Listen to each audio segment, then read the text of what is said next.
Assalamualaikum warahmatullahi wabarakatuh. Alhamdulillahirrabbilalamin. Pada kesempatan kali ini kami dari kelompok 9 akan mempresentasikan materi tentang peradilan Islam pasca kemerdekaan Indonesia. Untuk kelompok 9 ini beranggotakan saya sendiri Rahmania Utami Al-Muhajir NIM 1119104, kemudian Farhan NIM 1119105, kemudian Muhammad Faris Wahdani NIM 1119106, kemudian Nurul Izza NIM 1119107. Untuk submateri yang pertama yakni peradilan Islam pada awal kemerdekaan. Setelah proklamasi kemerdekaan, tepatnya pada tanggal 3 Januari 1946, sebuah departemen keagamaan dibentuk. Semua urusan serta pengawasan peradilan agama dipindahkan dari Menteri Urusan Agama. Pemindahan ini tidak hanya mempertegas identitas peradilan agama, tapi juga memperluas jurang antara peradilan umum dan peradilan agama. Atas usul Departemen Agama yang disetujui oleh Menteri Kehakiman, pemerintah menetapkan bahwa peradilan agama yang selama ini bernaung di bawah kekuasaan Kementerian Kehakiman diserahkan kepada Kementerian Agama berdasarkan Ketetapan Pemerintah Nomor 5 Tahun 1946. Maka sejak saat itu, peradilan agama merupakan bagian dari Departemen Agama. Pada tahun 1946 dikeluarkan Undang-Undang Nomor 2 Tahun 1946 tentang pencatatan nikah, talak, dan rujuk. Setelah dikeluarkan undang-undang tersebut, diambillah tindakan dengan jalan memisahkan urusan pendaftaran nikah, talak, dan rujuk dari pengadilan agama. Kepada penghulu yang sebelumnya merangkap sebagai ketua pengadilan agama, tidak lagi mencampuri urusan pengadilan. Maka dari itu dibentuklah penghulu kabupaten yang bertanggung jawab atas urusan kepenghuluan pada kabupatennya masing-masing. Pada tahun 1948, pemerintah Indonesia mengeluarkan peraturan tentang peradilan agama, yaitu Undang-Undang Nomor 19 Tahun 1948 tentang susunan dan kekuasaan badan-badan kehakiman dan kejaksaan. Berdasarkan undang-undang ini, kekuasaan kehakiman di Indonesia dilaksanakan oleh tiga lembaga. Kekuasaan kehakiman di Indonesia dilaksanakan oleh 3 lembaga peradilan, yaitu yang pertama peradilan umum, yang kedua peradilan tata usaha negara atau PTUN, yang ketiga peradilan ketentaraan. Kemudian pada tahun 1951, pemerintah Republik Indonesia mengeluarkan Undang-Undang Darurat Nomor 1 Tahun 1951 tentang tindakan sementara untuk menyelenggarakan kesatuan, susunan, kekuasaan, dan acara pada pengadilan sipil. Berdasarkan peraturan ini, pengadilan agama diatur tersendiri oleh peraturan pemerintah. Untuk melaksanakan isi undang-undang tersebut, maka ditetapkan peraturan pemerintah nomor 22 tahun 1957 tentang pembentukan pengadilan atau mahkamah syariah untuk daerah Aceh. Akan tetapi, dalam perjalanannya, peraturan tersebut dicabut karena tidak dapat memberikan penyelesaian bagi daerah-daerah tertentu dan diganti dengan peraturan pemerintah nomor 45 tahun 1957 tentang pembentukan pengadilan agama atau mahkamah syariah di daerah luar Jawa dan Madura. Pada masa awal kemerdekaan terdapat beberapa macam peraturan yang mengatur tentang peradilan agama. Di antaranya adalah sebagai berikut. Yang pertama yaitu peraturan tentang peradilan agama di Jawa dan Madura, Statblad tahun 1882 nomor 152 dan Statblad tahun 1937 nomor 116 dan 610. Kemudian yang kedua peraturan tentang kerapatan kodi dan kerapatan kodi besar untuk sebagian residensi Kalimantan Selatan dan Kalimantan Timur. Kemudian yang ketiga, peraturan pemerintah nomor 45 tahun 1957 tentang pembentukan pengadilan agama atau mahkamah syariah di luar Jawa dan Madura. B. Peradilan agama sebagai pelaksana kekuasaan kehakiman. Peradilan agama merupakan salah satu pelaksana kekuasaan kehakiman di Indonesia.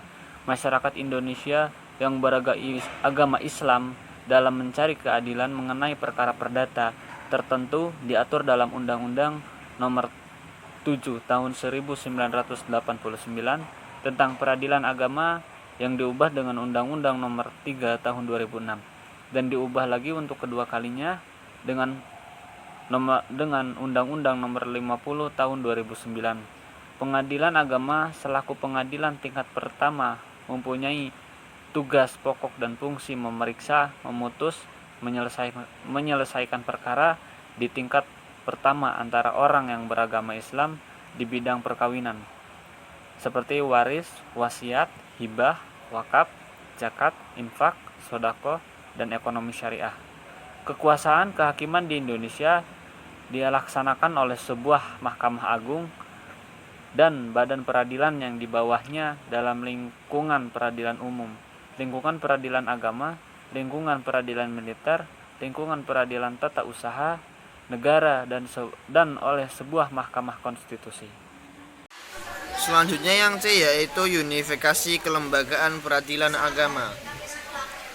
Susunan pengadilan agama secara horizontal berkedudukan pada setiap kota madya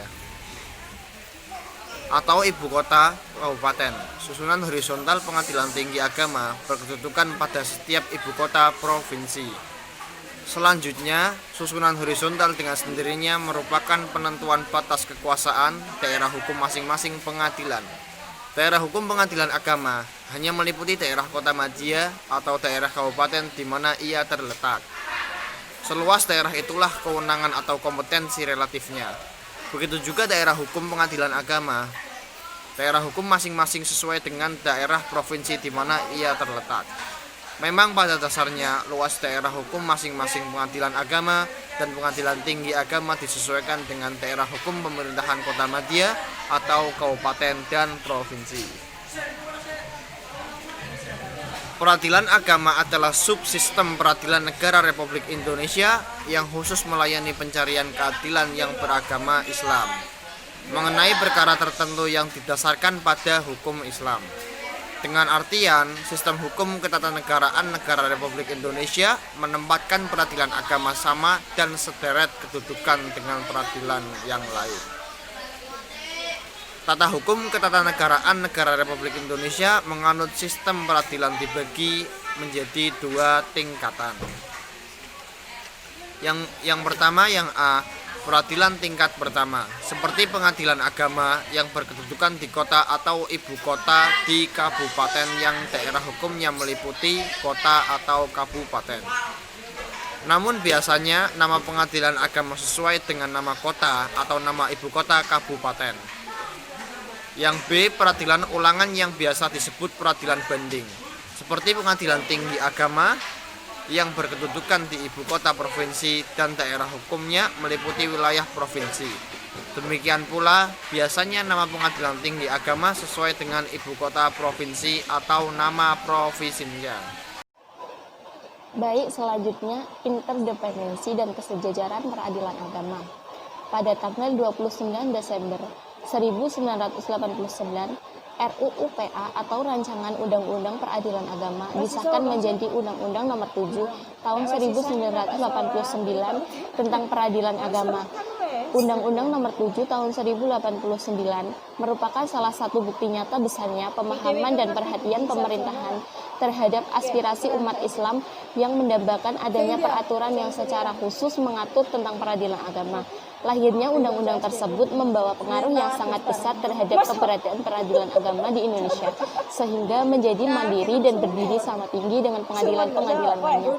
Dengan demikian, peradilan agama sebagai peradilan khusus yang mengadili perkara-perkara tertentu dan mengenai kelompok masyarakat tertentu, yaitu orang-orang yang beragama Islam, menjadi sejajar dengan peradilan-peradilan lainnya di Indonesia seperti peradilan negeri, peradilan tata usaha negara, dan peradilan militer.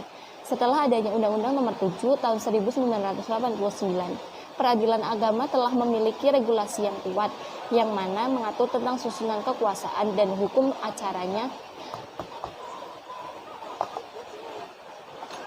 Yang kedua, kelengkapan susunan peradilan. Dari segi susunan, peradilan agama tidak berbeda dengan susunan peradilan negeri yang terdiri dari pimpinan, hakim anggota, panitera, sekretaris, dan jurusita. Tetapi yang paling memberi makna adalah keberadaan jurusita sebagai piranti baru yang sebelumnya tidak dikenal dalam lingkungan peradilan agama. Unsur jurusita inilah yang kemudian membedakan dengan susunan peradilan agama sebelumnya, sehingga peradilan agama sejajar dengan peradilan-peradilan lainnya. melalui jurusita sebagaimana yang dinyatakan dalam pasal 38 Undang-Undang Nomor 7 Tahun 1989 yang berbunyi pada setiap pengadilan agama ditetapkan adanya jurusita dan jurusita pengganti, maka peradilan agama dapat melakukan tupoksinya dengan baik. Sebagai peradilan negara seperti melakukan panggilan yang telah memiliki kekuatan hukum tetap. Dengan demikian, peradilan agama tidak lagi harus bergantung kepada peradilan negeri, karena peradilan agama sudah memiliki kekuatan hukum untuk dapat mengeksekusi putusannya sendiri. Selanjutnya, kekuatan absolut peradilan. Kekuatan lainnya yang terdapat di dalam Undang-Undang Nomor 7 Tahun 1989 adalah segi kekuasaan peradilan agama, yakni kekuasaan dan kewenangan memeriksa, memutus, dan menyelesaikan perkara-perkara di antara orang-orang yang beragama Islam dalam bidang perkawinan, kewarisan, wasiat, dan hibah, serta dalam bidang wakaf dan sedekah. Adanya kepastian hukum kewarisan, wasiat, dan hibah menjadi kewenangan peradilan agama, merupakan sisi lain dari komitmen pemerintahan untuk memperbaiki dan menertibkan lembaga peradilan sebagai lembaga penegak hukum dan keadilan sehingga semua lembaga peradilan itu sejajar. Yang selanjutnya, hukum acara peradilan. Kelengkapan susunan yang legimate serta kekuasaan dan kewenangan yang jelas yang dimiliki peradilan agama itu dilengkapi pula dengan adanya sumber hukum acara hukum formal seperti yang disebutkan dalam pasal 54 Undang-Undang Nomor 7 Tahun 1989, yaitu hukum acara perdata sebagaimana yang berlaku dalam lingkungan peradilan umum. Di samping itu juga dimiliki pula hukum acara yang secara khusus berlaku bagi pengadilan dalam lingkungan peradilan agama yang terdapat dalam pasal 55 sampai 91 Undang-Undang Nomor 7 Tahun 1989. Dengan adanya ketentuan hukum yang dijadikan rujukan dalam beracara, maka hakim pengadilan dalam lingkungan peradilan agama tidak dapat main-main dalam memeriksa, memutus, dan menyelesaikan perkara, tetapi dikawal oleh mekanisme dan aturan permainan yang harus diikuti, sebagaimana halnya yang harus berlaku pada pengadilan dalam lingkungan peradilan umum. Sekian, terima kasih. Wassalamualaikum warahmatullahi wabarakatuh.